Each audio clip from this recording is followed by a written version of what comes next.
Hello hello hello welcome back to the underdogs Acharya. तो हम कर रहे थे एथिक्स इंटीग्रिटी एंड एप्टीट्यूड, जिसको हम यूपीएससी की भाषा में प्यार से जीएस4 भी कहते हैं।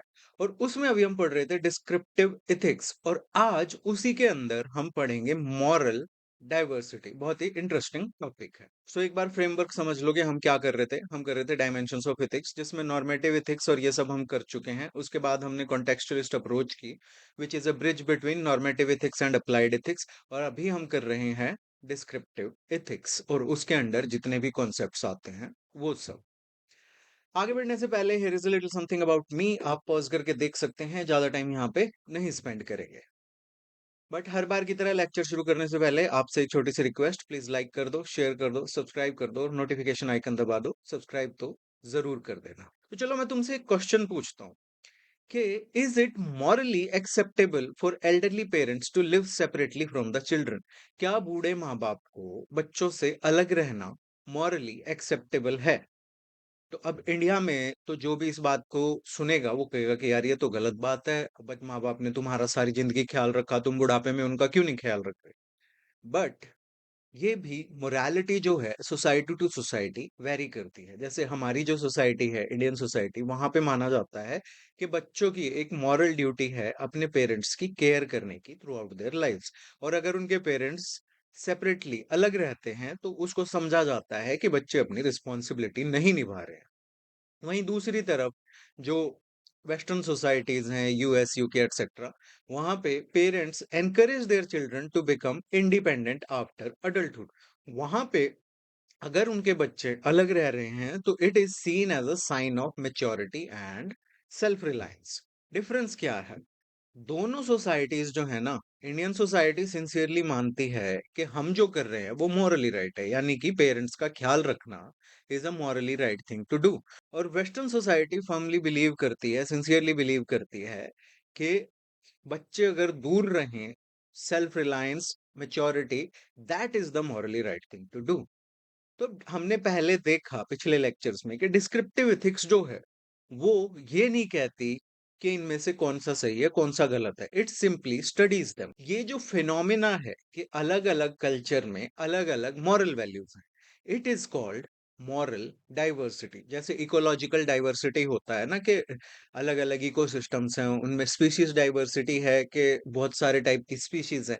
ऐसे ही मॉरल डाइवर्सिटी होता है difference of different types of moral beliefs throughout societies, throughout history, throughout communities, throughout countries। तो यहाँ से हमको ये जो एग्जाम्पल हमने देखा, इससे एक सिंपल चीज हमको पता चली कि लोग जो हैं वो जनरली एग्री नहीं करते हमेशा कि क्या मॉरली सही है और क्या मॉरली गलत।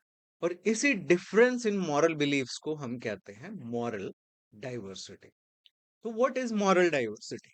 तो मॉरल डाइवर्सिटी की अगर हम डेफिनेशन देखें तो it refers to the existence of different moral beliefs, values, customs and ethical practices among different individuals, societies, cultures, religions and historical periods। तो क्या मतलब हुआ? अलग सिर्फ ये नहीं है कि अलग अलग जगह पे जो लोग रह रहे हैं उनके मॉरल बिलीफ्स अलग अलग है तो ये मॉरल डाइवर्सिटी होगी। नहीं, प्लेसेस तो हम कंसिडर करते ही हैं। हम डिफरेंट टाइम्स भी देखते हैं कि मुगल टाइम में क्या था, रोमन टाइम में क्या था, सम्राट अशोक के टाइम में क्या मोरालिटी थी। डिफरेंट सोसाइटीज में हम देखते हैं कि अर्बन सोसाइटी में क्या बिलीफ्स हैं, रूरल सोसाइटी में क्या बिलीफ्स हैं। डिफरेंट कल्चर्स में हम देखते हैं कि ट्राइबल कल्चर में क्या मॉरल बिलीफ्स हैं, या फिर जो कॉस्मोपॉलिटन कल्चर है उसमें क्या मॉरल बिलीफ्स हैं। और डिफरेंट रिलीजन्स में हम इसको स्टडी करते हैं। ओके। तो सिंपली अगर इसको कहा जाए तो लोग अलग अलग जगह पे हिस्ट्री में अलग अलग पॉइंट ऑफ टाइम पे जो रहे हैं, उनके आइडियाज जो हैं क्या सही है क्या गलत है वो सेम नहीं हो सकते। That would be different. तो उसी डिफरेंस को हम कहते हैं मॉरल डाइवर्सिटी। तो अब ये डाइवर्सिटी एग्जिस्ट क्यों करती है? Why does this moral diversity exist? Because हमें पता है कि कोई भी दो लोग जो है ना, इवन एक फैमिली में भी जो दो लोग हैं, वो एग्जैक्टली सेम कंडीशंस में नहीं पले बड़े होते। They didn't grow up under exactly the same condition. बचपन से ही उनके जो मॉरल बिलीफ्स होते हैं उनमें बहुत सारे इन्फ्लुएंसेस होते हैं। जैसे फैमिली का इन्फ्लुएंस हो गया, रिलीजन का इन्फ्लुएंस है, कल्चर का, एजुकेशन का, इकोनॉमिक बैकग्राउंड का, हिस्टोरिकल इवेंट्स का, पर्सनल एक्सपीरियंसेस का, लॉ एंड पॉलिटिकल इंस्टीट्यूशंस का, और इसके अलावा भी और भी बहुत सारे फैक्टर्स होंगे। अब क्योंकि ये इन्फ्लुएंसेस जो हैं, ये सब फैक्टर्स जो हैं, ओके, ये डिफर करते हैं from one society to another, even from one family to another, के जो बिलीफ्स तुम्हारी फैमिली के अंदर है, जरूरी नहीं है तुम्हारे पड़ोसी भी उन्हीं बातों को मानते हो। सो यहाँ पे क्या होगा, नेचुरली आपके जो मॉरल बिलीव्स हैं वो भी डिफरेंटली डेवलप होंगे। एग्जाम्पल से समझते हैं। अब एक क्वेश्चन पूछो कि क्या मैरिजेस जो हैं वो अरेंज्ड होनी चाहिए, जिनको फैमिली अरेंज करे, या लव मैरिज होनी चाहिए जहां पे वो खुद चूज करे कि मुझे किससे शादी करनी है। तो अब कुछ लोग हैं जो फर्मली मानते हैं, क्योंकि जो मैरिज है वो एक फैमिली इंस्टीट्यूशन है। सो यहाँ पे एल्डर्स को भी एक रोल प्ले करना चाहिए, एक इंपॉर्टेंट रोल प्ले करना चाहिए आपके लिए सुटेबल लाइफ पार्टनर चुनने में। वहीं दूसरी तरफ कुछ लोग हैं वो मानते हैं कि marriage is a personal choice. तो यहाँ पे जो इंडिविजुअल्स हैं, जो लोग शादी कर रहे हैं, they should have complete freedom to choose their life partner. और कुछ सोसाइटीज ऐसी हैं जो इन दोनों अप्रोचेस को फॉलो करती हैं या एक्सेप्ट करती हैं कि ठीक है भाई, तुमसे करनी है तो कर लो, और तुम्हारे बस की नहीं है तो हम करवा देंगे। सो this is why moral diversity exists, because of different circumstances. अब हम देखते हैं टाइप्स ऑफ मॉरल डाइवर्सिटी। ठीक है। तो मॉरल डाइवर्सिटी जो है वो बिकॉज अलग अलग फैक्टर्स की वजह से डेवलप होती है, तो ऑब्वियसली इसके भी अलग अलग फॉर्म्स होंगे। तो इसके फॉर्म्स कौन कौन से हैं, जो मोस्ट कॉमन फॉर्म्स है जिनको अभी हम एक एक करके पढ़ेंगे। Cultural diversity, religious diversity, historical, generational और इंडिविजुअल डाइवर्सिटी।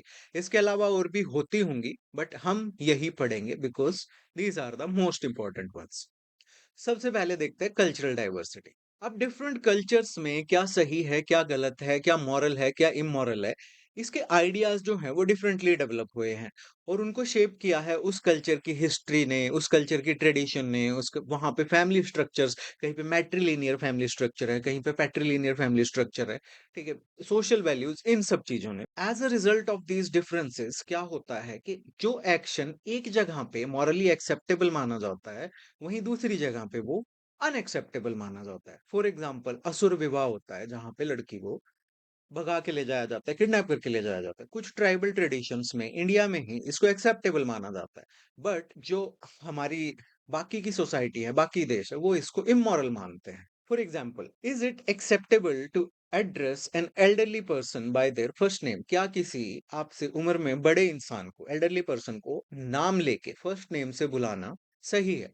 तो अब बहुत सारे कंट्रीज हैं, यूएस, यूके, ऑस्ट्रेलिया एटसेट्रा, वहां पे टीचर्स को, मैनेजर्स को, इवन जो आपसे उम्र में भी बड़े लोग हैं, उनको भी फर्स्ट नेम से बुलाना, it is often seen as a sign of equality and friendliness. तो वहां पे सीधा वो कहते हैं, hi John, how are you, because it is seen as a sign of equality and friendliness. But India, South Korea, Japan, इनमें आप अपने से बड़ों को नाम लेके नहीं बुला सकते। यहाँ पे इसको डिसरिस्पेक्टफुल माना जाता है। आप अपने बॉस को भी नाम लेके नहीं बुला सकते, जबकि वहां पे आप बुला सकते हो। आपको या तो सर, मैडम जी, अंकल जी, आंटी जी, ये सब आपको यूज करना पड़ता है टू शो रिस्पेक्ट।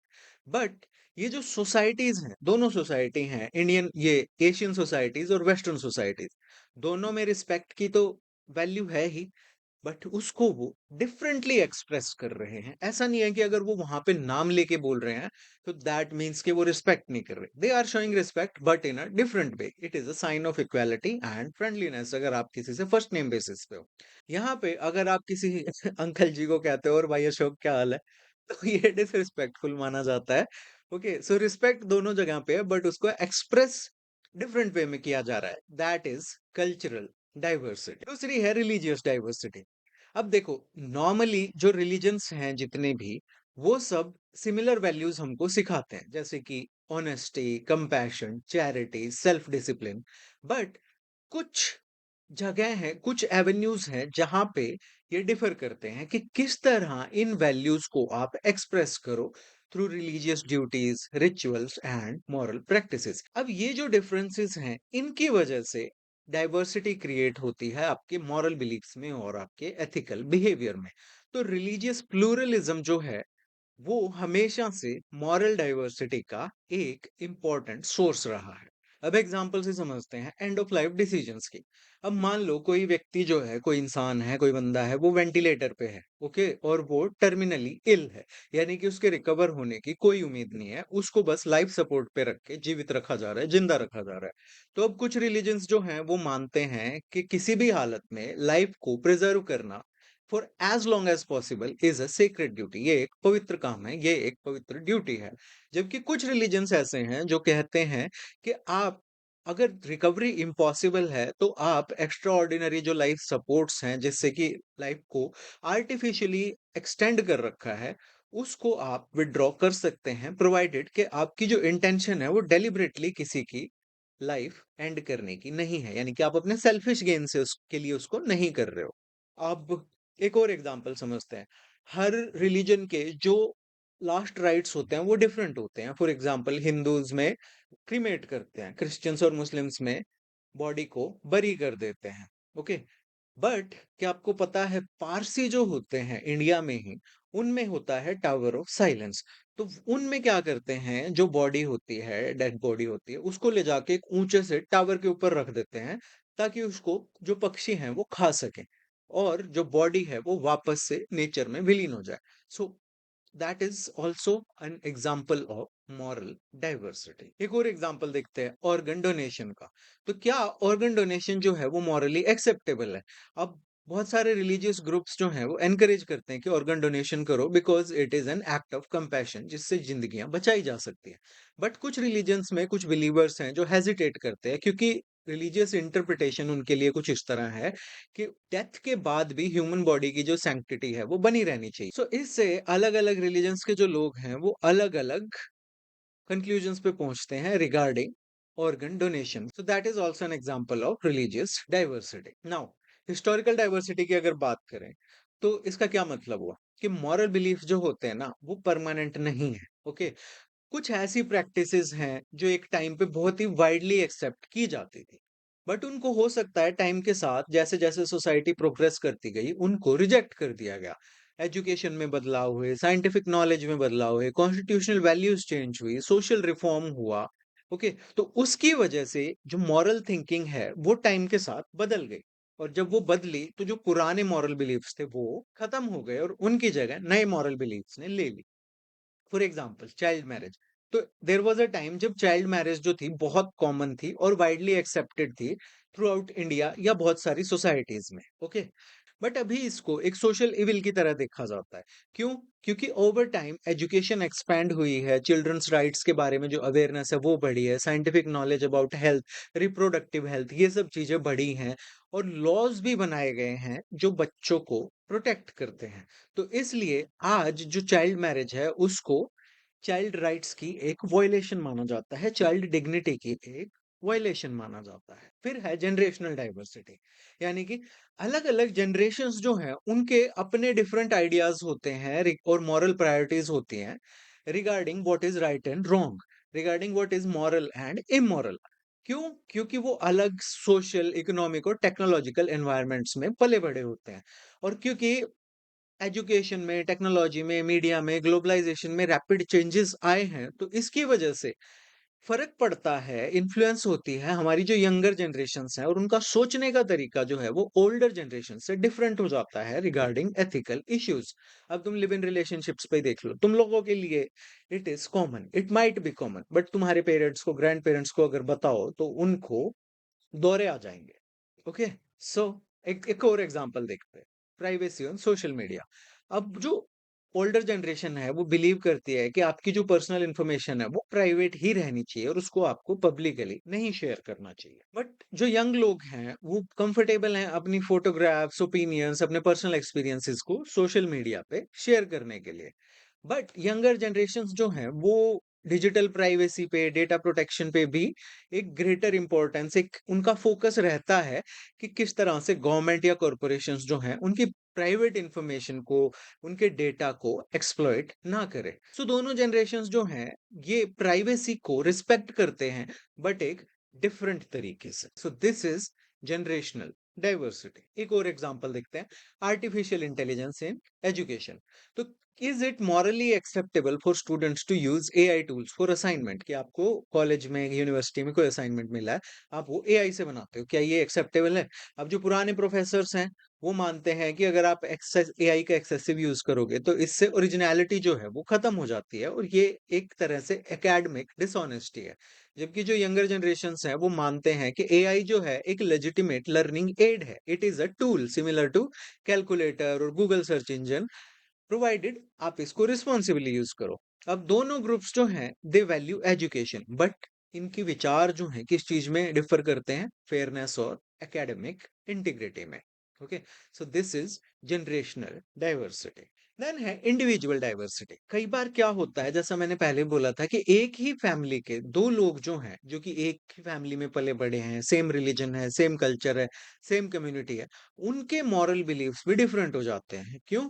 कि पर्सनल एक्सपीरियंसेस हो सकता है उनके डिफरेंट हो, एजुकेशन हो सकता है उनके डिफरेंट हो, पर्सनालिटी, ऑक्यूपेशन, लाइफ सर्कमस्टांसेस, ये सब चीजें उनकी मॉरल थिंकिंग को इन्फ्लुएंस करती है। So despite having an identical upbringing, it does not necessarily produce identical moral values. कैसे? अब ये एक ही फैमिली के दो बच्चे हैं, ओके। अब इनमें से एक तो सिविल सर्विसेज ज्वाइन करना चाहता है बिकॉज वो मानता है कि he has a duty to serve the society through public administration, और यही हाईएस्ट मॉरल ड्यूटी है, ओके। और मे बी इसको मोटा दहेज चाहिए हो।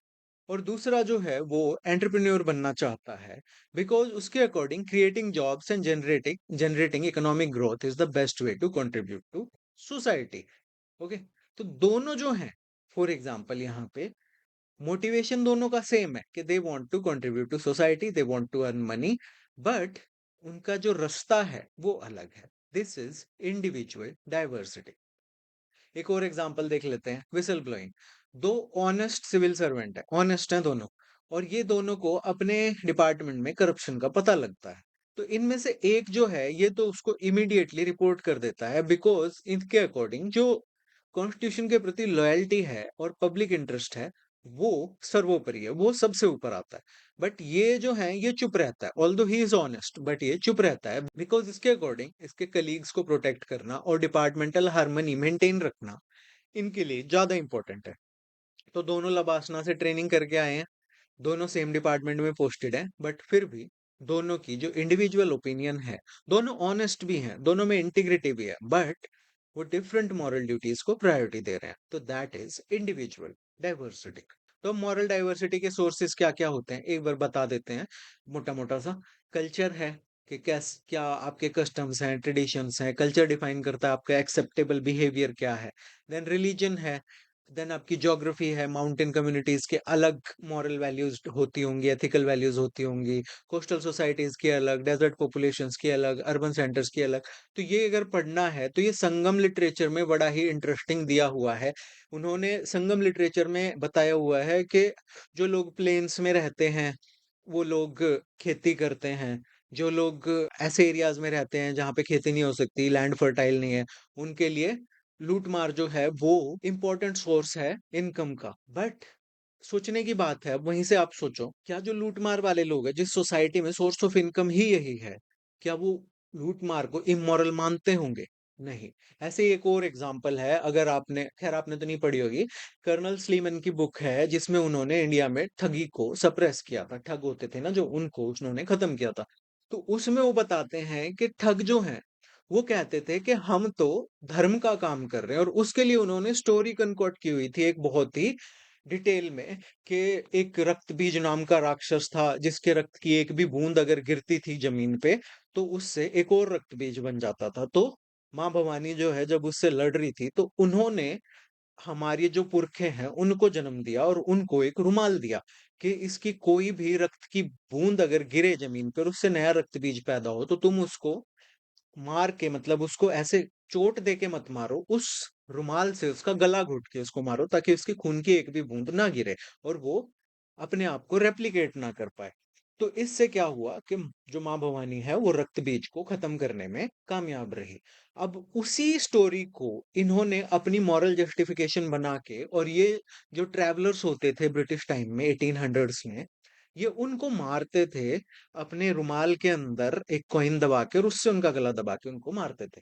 एंड ये उसको मॉरल समझते थे, उनके गहने वगैरह लूट के घर लाते थे, जिसको इनके घर की औरतें और बच्चे दबा देते। ये भी एक तरह से मॉरल डाइवर्सिटी का एक एग्जाम्पल हो सकता है, क्योंकि उन वो लोग ये नहीं समझते थे कि जो हम कर रहे हैं वो इमोरल है। इकोनॉमिक कंडीशंस भी एक एग्जाम्पल है कि जहाँ पे वेल्थ है वहां पे आपकी अलग मॉरल वैल्यूज होंगी, कंपटीशन है वहां अलग, इस तरह से।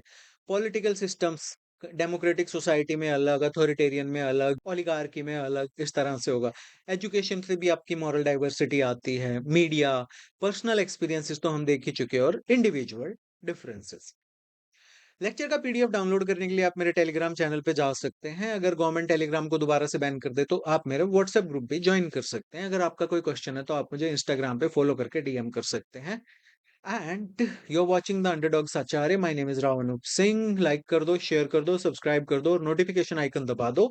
And thank you for watching. ये है आज का motivation. You will never have this day again, so make the best out of it. Have a great day.